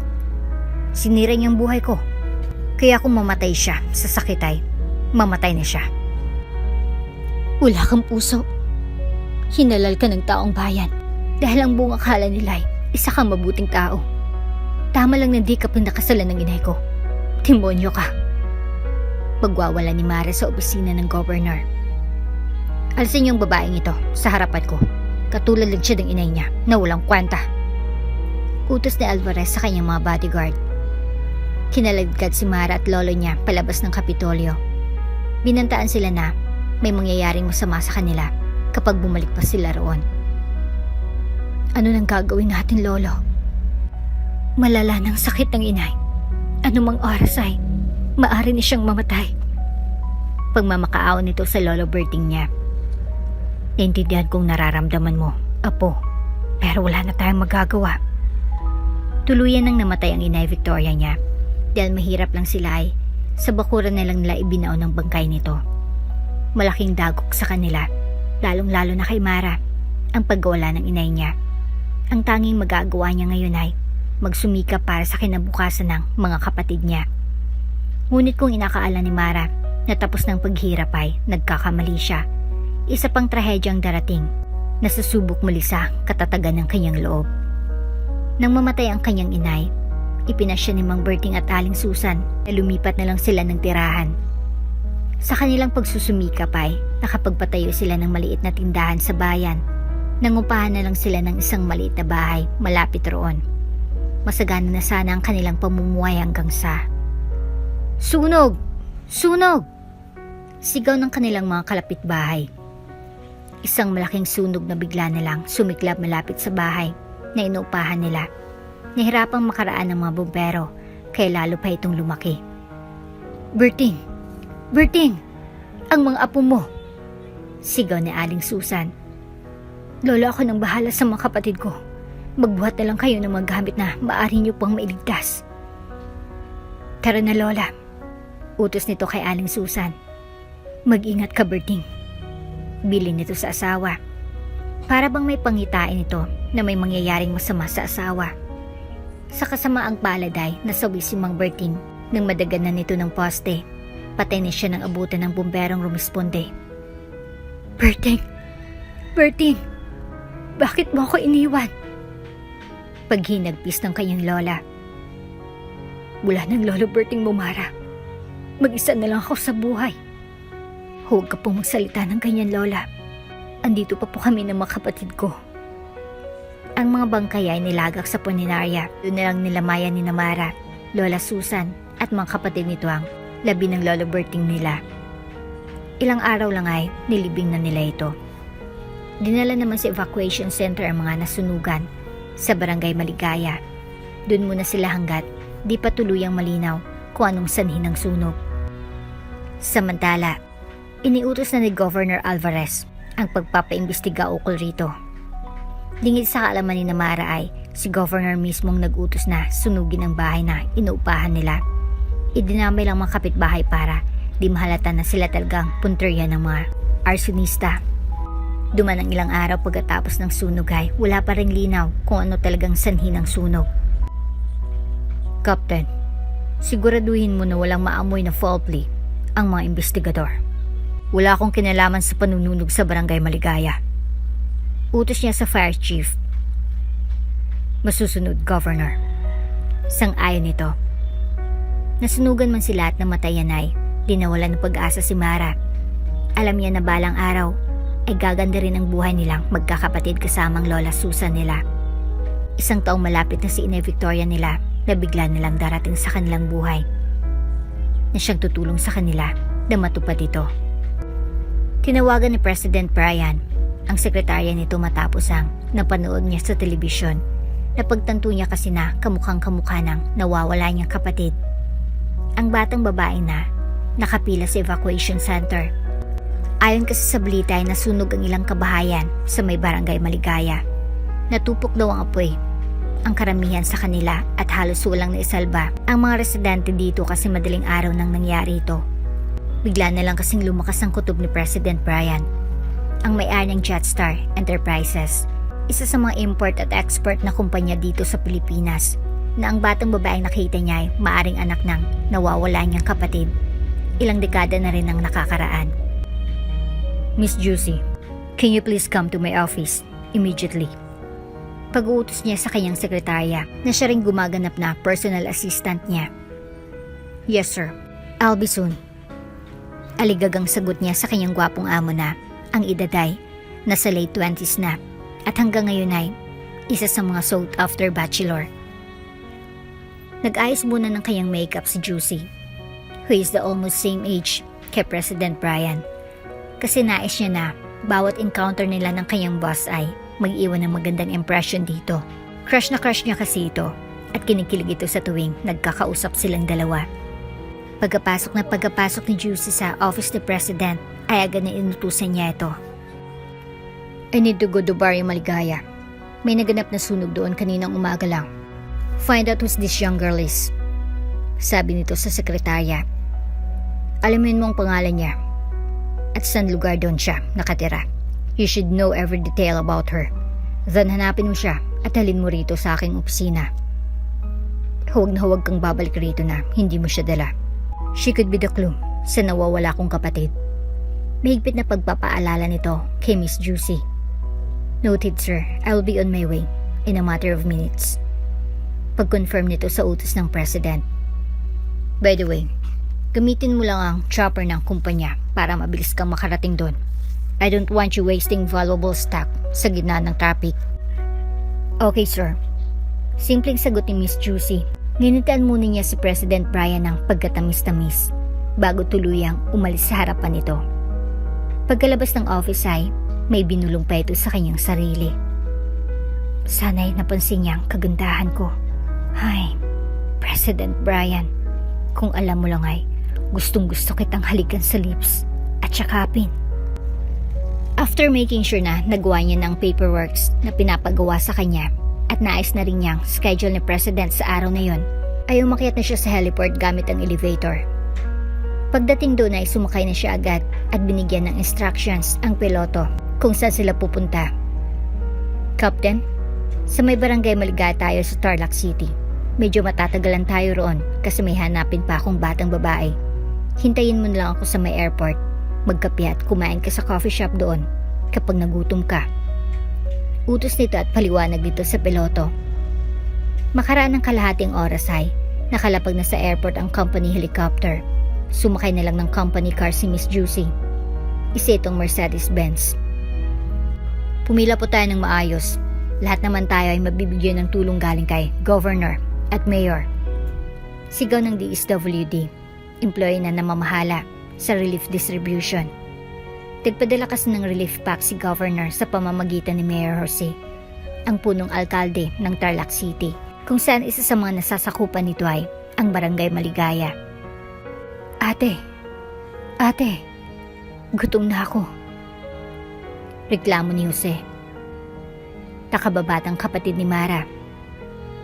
Mag-antay ka lang, Jose. Mahaba kasi ang pila. Basta saan ba't mabibigyan dito? Kunting tiis lang. Wika niya rito. Oo nga po, kunting tiis lang. Utos ng Lola Susan nila. Si Mara, isang grade 8 student. Ang panganay sa magkakapatid. Sila ay anak ni Victoria at Mario. Ang kanilang inay namatay na ilang buwan ng nakararaan matapos magkasakit ng tuberculosis at ang ama naman nila ay kasalukuyang nakapiit sa Manila City Jail dahil inakusan nito ni Governor na isa itong rebelde laban sa kanyang administrasyon. Dating manliligaw ng kanilang ina si Governor Alvarez, isa sa mga pinakamaimpluwensyang tao sa kanilang probinsya na nagmamay-ari din ng maraming pasugalan sa Tarlac at Maynila. Ay, salamat. Makakakuha na rin ako. Bulong ni Mara sa sarili. Inabot niya sa kawaning ticket na binigay sa kanya, pero sa halip na bigyan niya agad ito ng relief box ay kinausap nito ang head nila. Lumapit ang dalawa kay Mara. Sorry miss, hindi ka namin pwedeng bigyan. Wala kasi sa lista ng pangalan mo at ng mga kapatid mo. Paliwanag nito sa dalaga. Bakit naman po wala? Kami nga yung malubang pagkasunog ng bahay. Baka pwede po kahit noodles man lang para sa mga kapatid at lola ko. Gutom na kasi sila. Hindi pa kami kumakain simula pa kagabi. Pagmamakaawa nito. Miss, gustuhin ko man wala akong magagawa. Masungit na tugon ng kawani. Ang mabuti pa ay umalis ka ni Jan sa pila at nang maasikaso ko ng susunod sa'yo. Nalulumong gumilid na lamang si Mara, dahan-dahang tumulo ang luha mula sa kanyang mata. Excuse me miss, pwede ba ako magtanong? Pag-uusisa ni Josie sa receptionist sa may evacuation center. Yes ma'am. Ano po yun? Tugon ng DSWD employee na nakatalaga sa registration area. May hinanap kasi akong batang babae at kapatid niya. Ito ang itsura niya. Pinakita ni Miss Jose ang larawan sa kanyang smartphone. Samahan ko na lang po kayo sa loob, mukhang siya kasi yung batang di binigyan ng relief box kanina. Pagbabalita ng kausap niya. Di binigyan? Bakit? Inis na sabi ni Miss Jose. Natameme ang kausap niya, wala itong maisagot. Dalhin mo na lang ako sa kanya. Siya lang ang magandang maitutulong mo sa akin. Tumango ang empleyado ng DSWD. Tanda na naintindihan niya ang sinabi ni Miss Jose. Ilang saglit lang ay nakita ng sekretarya ni President Brian si Mara. Nakaupo ito at umiiyak. Masama pa rin ang loob dahil sa pamamahiya nila sa kanya kanina. George, dalhin niyo ang sasakyan dito. Papuntahin mo ang dalawa sa mga kasama mo para samahan ako sa pag-escort sa batang pinapahanap na president. Utos ni Miss Jose nang tinawagan sa smartphone ng personal bodyguard ng boss niya. Maya't maya lang ay nagulantang ang mga evacuees sa komosyong naganap sa tent ni Namara. Iya, maaari ba kitang makausap? Paghingi ng permiso ni Miss Jose. Ano po yun? Mihinang tugon nito. Victoria bang pangalan ng mama mo? Opo. At ang papa mo naman ay si Mario? Opo. Nang makumpirma na siyang hinahanap niyang batay, sumenyas na ito sa mga bodyguards ni President. Lumapit ang mga ito at iniskortan si Mara at mga kapatid nito. Kasamang Lola Susan nila, palabas ng evacuation center, kinuha naman ng iba ang ilang gamit nila. At sa labas ay nag-aabang ng Mercedes-Benz na magdadala sa kanila sa heliport. Laking pagtataka ng mga tao roon sa naganap. Para kasing may artista na dumaan, maging si Mara at ang kanyang mga kapatid ay di makapaniwala. Akala nila ay nananaginip sila. Ilang saglit lang ay lula na sila ng helicopter. Miss? Saan niyo po kami dadalhin? Paglilinaw nito kay Josie. Ipinapasundo kayo ng aming company president, si Mr. Brian Mendoza. Makikilalan siya pagdating natin sa Maynila. Ganun po ba? Isang malaking palaisipan ang lahat para kay Mara at mga kapatid nito. Lingid sa kanilang kaalaman, sa mga susunod na sandali ay magbabago ng kanilang buhay. Hindi na kailanman sila maghihirap, magiging bahagi na sila ng mga angka ng mga Mendoza.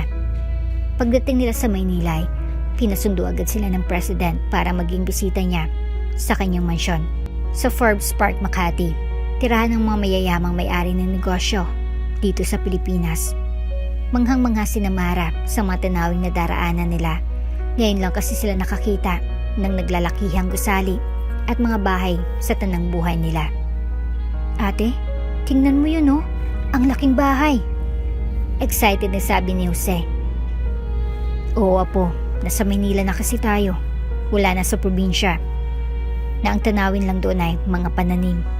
Punong mangga, malalawak na bukirin at mga bundok. Paliwanag ni Lola Susan. Miss Mara, inutusan ako ni President na dalhin muna kayo sa mall bago dumiretso sa bahay niya. Bibili muna tayo ng inyong mga isusuot para sa party na gaganapin mamaya. Pagbabalita ni Miss Jose. Nagulat si Mara sa narinig. Party? Bakit may party? Usisa niya sa sekretarya. Hindi ko rin alam, Miss Mara. Sumusunod lang po ako sa utos ni President. Ngumiti na lang siya at nagpatuloy sa pagmasid sa kanyang paligid. Iya, okay ka lang ba? Sabi ni Lola Susan. Parang malalim ang iyong iniisip. May bumabagabag ba sa'yo? Wala po Lola. Nahiwagaan lang ako sa mga nangyayari. Una, ang dami nating pinagdaan ng paghirap.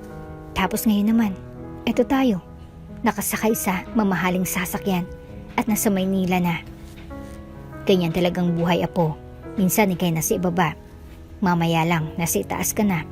Para bang gulong. Ang mahalaga, iniwan na natin sa barangay maligayang bangungot ng ating buhay.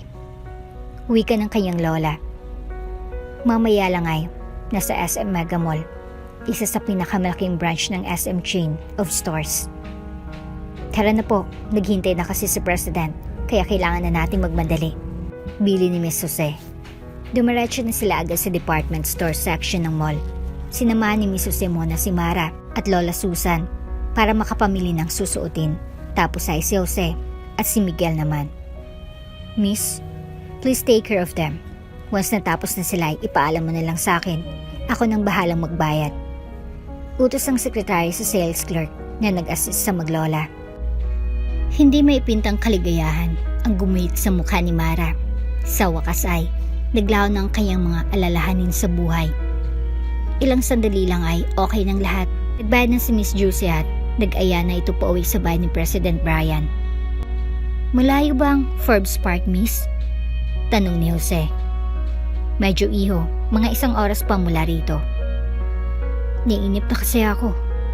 Sabi nito na walang preno ang bunganga. Ako naman gusto kong kumain. Dagdag ni Miguel. May ref dyan sa gitna ng sasakyan, buksan nyo at may mga pagkain. Nanlaki ang mga mata ng dalawang bata. Ngayon lang kasi nila narinig ang salitang ref. Ano kaya yun? Ate, alam mo ba kung anong itsura ng ref na tinutukoy ni Miss Josie? Natawa na lang si Mara sa tinura ng kapatid. Ito, Jose, isa siyang metal na kahon na nagpapalamig ng mga pagkain at inumin. Paliwanag ni Mara. Ay, ang galing naman.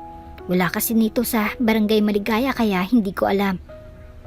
Maraming pagkain ang kinuha ng dalawa at pati inumin. Halatang gutom na gutom. Ilang saglit lang ay dumating na sila sa mansyon. Pinarada ng driver ang sasakyan sa harapan upang makababa sila. Halina kayo. Kailangan nyo pa kasing maligo at magpalit bago ko kayo ipresenta kay President Bryant. Yayan, Miss Jose, habang pumapanik sila sa second floor. Pumasok sila sa isang malaking kwarto. Naligo sila isa-isa at nagbihis. Tinulungan pa ni Miss Jose na mag-makeup si Mara at Lola Susan. Matapos na tinawagan niyo ng boss. Sir, your guests have arrived. Alright, bring them to the banquet hall. Andun ang mga bisita. Papunta na rin ako doon. Utos ng kanyang amo. Noted, sir. Tara na sa hall. Doon na daw kayo magkikita ni President Bryant. Sabi nito kina Mara at Lola Susan at sa mga kapatid nito. Nagulat si Mara sa sinabi ni Miss Jose pero di niya ito pinahalata. Sumama na lang sila sa kanya. Lingid sa kaalaman nila habang sinusundo sila ni Miss Jose ay nag-utos ng investigador, si President Bryant. Inalam nito ang background ni Mara upang matiyak na siya na nga ang kanyang nawawalang pamangkin pati ng mga kapatid dito. Doon niya napagtanto na tama nga ang kutob niya. Akala ni Mara ay didiretso na sila sa hall mismo. Hindi pala, dahil meron pa daw programang gaganapin. Dito po muna kayo. Pag nag-umpisa na ang programa, saka kayo papasok sa hall. Utos ni Miss Josie. Samantala sa loob ng hall, maraming prominent guest na ang dumating. Karamihan sa mga yun ay may-ari ng malalaking businesses sa Pilipinas. Ang iba ay galing sa malalayong lugar tulad ng Cebu at Baguio City. Naroon si Mr. Rodolfo Tan, CEO ng Tan Shipping, at si Mrs. Lina Lim, na COO naman ng Zenet Technologies, isa sa pinakamalaking exporter ng computers sa bansa. Good evening, ladies and gentlemen.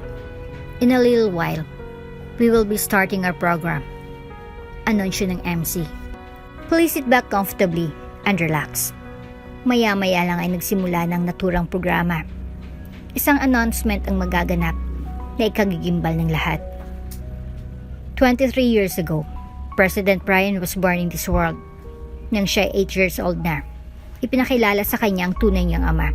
Nung unay, nagulat siya at nainis. Pero diniglaon ay natanggap na rin niya ang katotohanan na ang tunay na ama pala niya ay si Mr. George Mendoza, isang businessman na nakilala ng mama niya sa isa sa kanilang mga business seminars. Nung una inakala niya na nag-iisa lang siyang anak ni Mr. George Mendoza hanggang sa nalaman niya na may kapatid pala siyang babae na anak naman ng ama niya sa kanyang tunay na asawa. Matapos sa ilang taong paghahanap ay nalaman niya na namatay ito sa sakit na tuberculosis. Just recently he was able to find the sons and daughters of her sister. Silang panauhing pandangal ng gabing ito.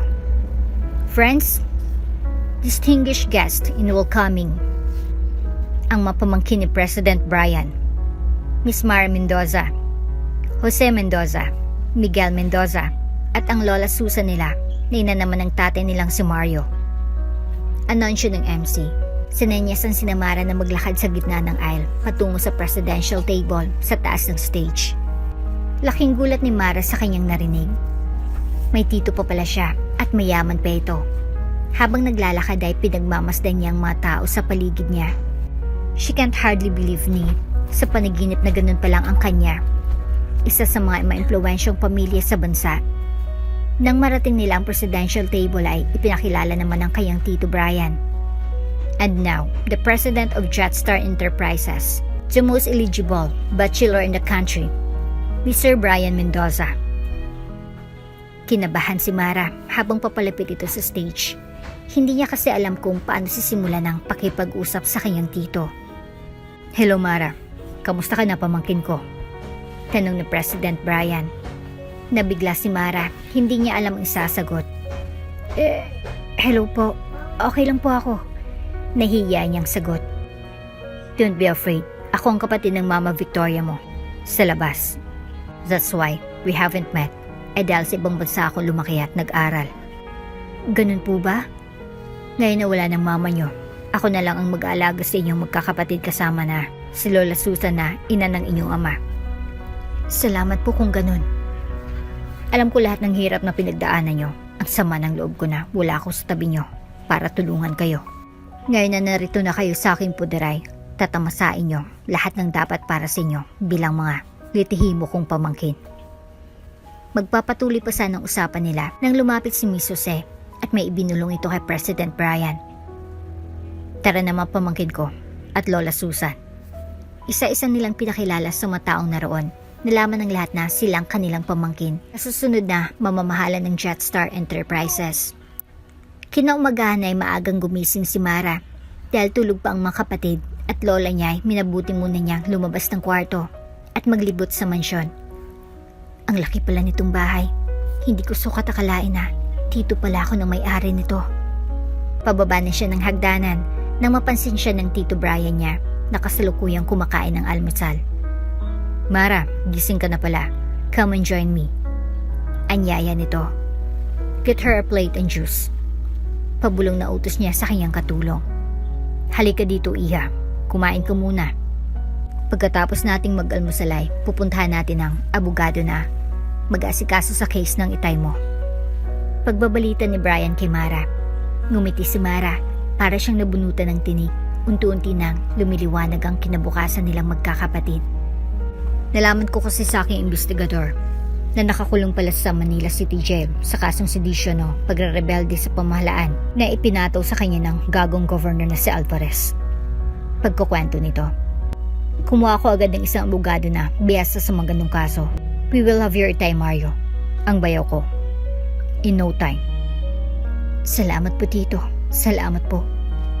Hindi mo kailangang magpasalamat sa akin, Mara. Anak ka ng ate ko.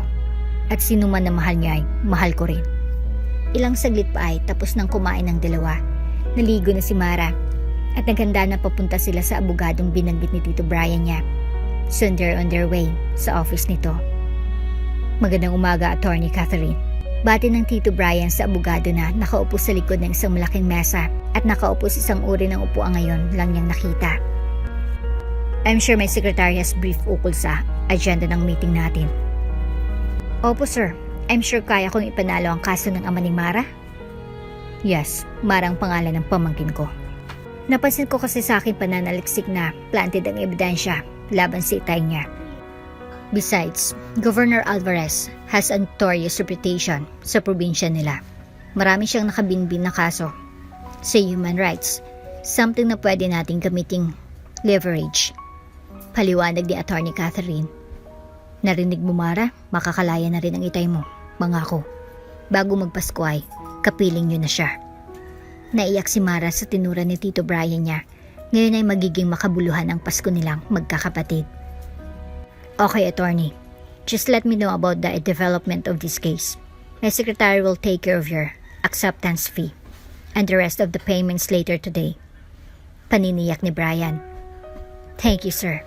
Umalis ng magtito sa opisina. Sumunod ay nisita nila ang kanyang itay Mario sa Manila City Jail. Hello, bayaw. Pagbati ni Brian sa asawa ng kapatid niya. Siya pong kapatid ni itay. Pagpapakilala ni Mara sa Tito Brian niya sa kanyang itay. Alam ko na nagulat ka, bayaw, pero totoong sinasabi ng pamangkin ko. Kung ganun, ikaw yung kapatid niya na kwento niyang nasa ibang bansa. Paniniyak ni Mario.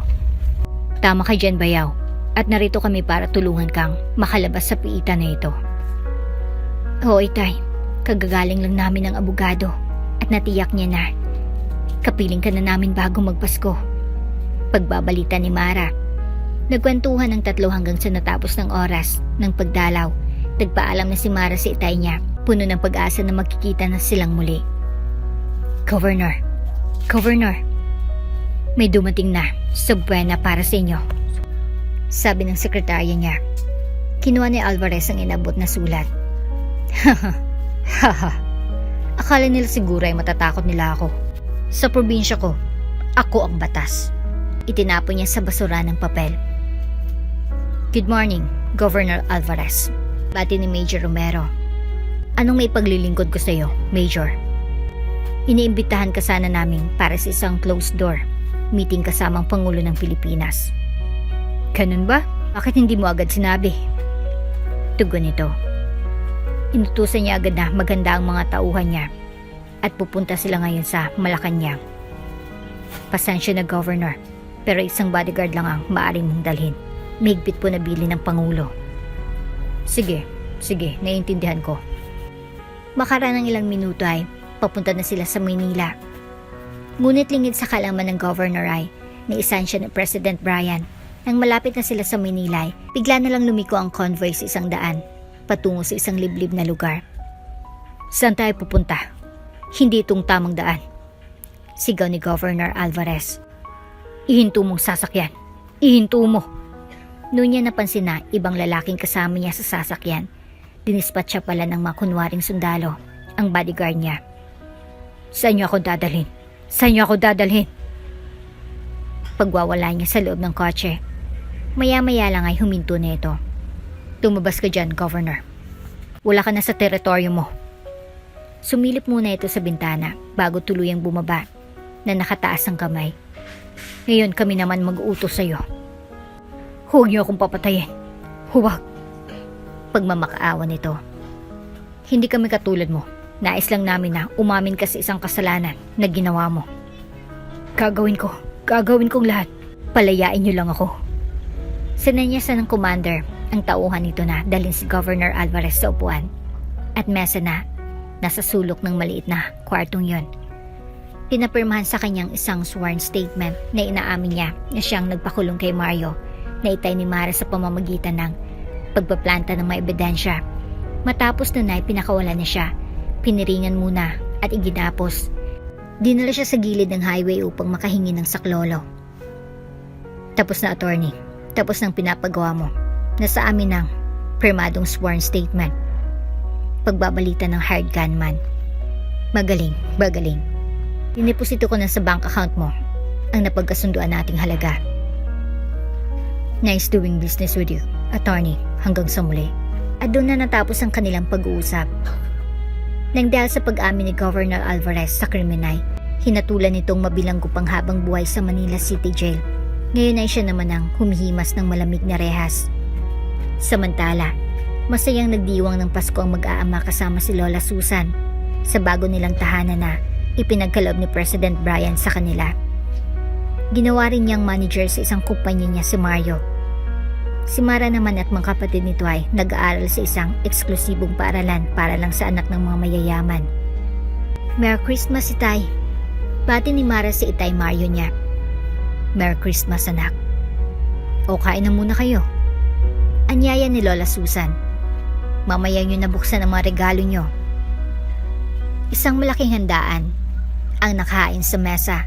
Ngayon ay may mga katulog na sila. Hindi katulad dati na sila lang ang gumagawa ng gawaing bahay. Sana'y nandito si Inay para makita niya kaano tayo kasaya. Wika ni Mara. Masaya na sa langit ang inay mo. Sigurado ako. Nakamasid siya ngayon sa atin mula doon. Paniniyak ng itay niya. Inay, nasan ka man? Maligayang Pasko din sa'yo. Kapiling na namin si Itay. Pagbabalita ni Mara habang nakatingala ito sa langit. Mahal, magpahinga ka na dyan. Ako nang bahala sa mga anak natin. Hayaan mo, palalaking ko sila ng mabuti. Pangako ng Itay Mario niya. Sa tuway niyakap ni Mara at mga kapatid nito ng mahigpit ang kanilang itay. Sa isang sulok ay naiyak na nakamasid sa kanila si Lola Susan nila. Berting, masaya ng ating mga apo. Sa wakas ay nagbunga na rin ang ating paghihirap. Bulong nito sa asawa. Sana'y okay ka na rin dyan sa langit. Hanggang sa muli nating pagkikita, asawa ko. Ang Pasko na yun ang pinakamasaya na naranasan ni Mara sa buhay niya. Lahat ng kanyang alalahanin ay nawalang parang bula. Patunay lamang na sino mang nanalig sa Diyos ay pinagpapala. Ilang taon nang lumipas ay CEO na si Mara ng sarili niyang kumpanya. Matanda na kasi ang kanyang tito Brian, kaya siya nang humalili rito. She is now at the helm of the Jetstar Enterprises and one of the most respected CEO in the country and the whole of Asia. Ito ay dahil sa kanyang angking talino at iba yung pagmamalasakit sa kapwa. Samantalang kanyang itay Mario ay nagretiro na. Ang kanyang kapatid na si Jose at Miguel ay tapos na rin sa kanilang kurso. At si Lola Susan ay matagal nang nagpaalam. Kasama niya na si Lolo Berting sa langit. Ngayong buwan lang ay natanggap niyang award na Most Respected CEO of Asia. At dito na nga po nagtatapos ang ating kwento. Hanggang sa muli. Kung bago ka pa lang sa channel neto, ibang kwento ni Ate Jane, istorya mo, ikwento ko. Huwag kalimutang pindutin ang notification bell at subscribe button.